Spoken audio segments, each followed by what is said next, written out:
The President announced tonight that after spending the past year pushing through a $787 billion stimulus, a second round of TARP, cash for clunkers, and most recently a $2.5 trillion health care plan and a $1.9 trillion increase in the debt limit, that it's now time to freeze federal spending. What do you think of the President's plan? Well, I'm glad that the President's finally realized that spending is a problem. The only problem with freezing it at current levels, it includes all the money that's been spent for a stimulus, all the increases in the budget units last fall, in some cases 20% increases in 1 year. And it's also inconsistent to come to us tonight and ask to cap spending while on the floor he's asking us to raise the debt ceiling by almost $2 trillion.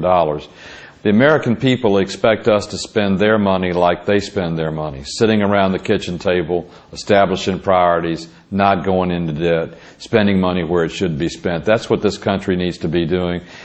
Caps are fine, limitations are fine, but they need to be meaningful, and they need to be consistent with debt borrowing, and they're not right now. The President also talked tonight about protecting Americans from terrorists. How do you think he's done so far? Well, I was pleased with his decision on the 37,000 troops to Afghanistan. I've been deeply disappointed that the President has decided to grant constitutional rights to foreign enemy combatants. To send Sheikh Khalil Mohammed to New York City, where he was the mastermind of the slaughter of almost 3,000 Americans, and do a trial right in that city, in my opinion, is just plain wrong. We were right to establish the facility at Gitmo. We were right to establish military tribunals, and it is wrong to grant American constitutional rights to a terrorist from another country. And lastly, the President tonight urged Congress to continue working on the massive $2.5 trillion health care plan that Democrats have been trying to pass. What do you think needs to happen with health care?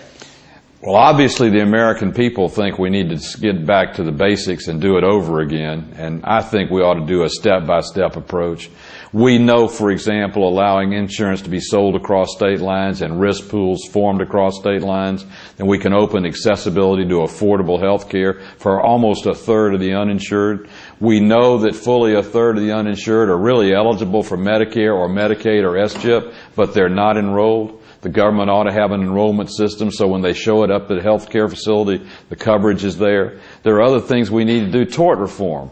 The tremendous amount of money that goes out in runaway verdicts and runaway juries or negotiated settlements out of fear of going for trial, that's just not correct. So I would rather us start with a step-by-step proposal that deals with the things we know we can do, rather than a comprehensive and pervasive overhaul of a system that ends up destroying what 86% of the American people have, all for 14% who don't.